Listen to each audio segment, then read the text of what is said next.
ഇടുക്കി ജില്ലയിൽ കോൺഗ്രസ് ഐ ഗ്രൂപ്പിൽ അതൃപ്തി പുകയുന്നു. ജില്ലയിൽ കെട്ടിപ്പടുത്ത തങ്ങളെ അവഗണിക്കുകയാണെന്നും ജില്ലയിൽ 2 സീറ്റുകളിൽ മത്സരിച്ച തങ്ങൾക്ക് ഇപ്രാവശ്യം കടുത്ത അവഗണനയാണെന്നും മുൻ DCC general secretary KJ Kuttiyachan.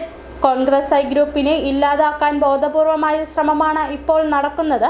ഇത് കോൺഗ്രസിനൊരു വലിയ പരാജയത്തിൽ എത്തിക്കുമെന്നും അദ്ദേഹം പറഞ്ഞു. എല്ലാ തെരഞ്ഞെടുപ്പിലും ഇരുമേട് ഉടുമ്പൻചോല 2 നിയോജകമണ്ഡലങ്ങളിൽ ഐ ഗ്രൂപ്പ് മത്സരിച്ചുകൊണ്ടിരുന്നതാണ്. എന്നാൽ ഇപ്പോൾ ഐ ഗ്രൂപ്പിന് ഈ സീറ്റുകൾ നിഷേധിക്കപ്പെട്ടിരിക്കുകയാണ്. ഐ ഗ്രൂപ്പ് പരാജയപ്പെട്ട സമയങ്ങളിലൊക്കെ അന്നത്തെ വിഭാഗക്കാര് പരാജയപ്പെടുത്തുന്നതിന് മുൻകൈയെടുക്കുകയും കോലം കത്തിക്കുകയും ഒക്കെ ചെയ്ത സംഭവങ്ങൾ ഈ നാട്ടിലെ എല്ലാവർക്കും അറിയാം. അപ്പോൾ ഐ ഗ്രൂപ്പിനെ ഇല്ലാതാക്കാൻ വേണ്ടി ബോധപൂർവമായ ശ്രമമാണ് ഇപ്പോൾ നടന്നുകൊണ്ടിരിക്കുന്നത്. ഇപ്പോൾ ഐ ഗ്രൂപ്പിന് 1 സീറ്റ് പോലും ഇടുക്കി ജില്ലയിൽ ഇല്ലാത്ത സ്ഥിതിവിശേഷമാണുള്ളത്.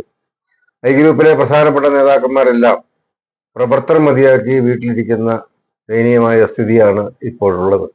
എന്താണെങ്കിലും കേരളത്തില് കോൺഗ്രസിനെ കെട്ടിപ്പടുക്കുവാനും കോൺഗ്രസിന് ജീവൻ നൽകുവാനും മാർക്സിസ്റ്റ് കമ്മ്യൂണിസ്റ്റ് പാർട്ടിയുമായി ഫൈറ്റ് ചെയ്യുവാനും ഐ ഗ്രൂപ്പാണ് എന്നും മുൻപന്തിയിലുള്ളത്.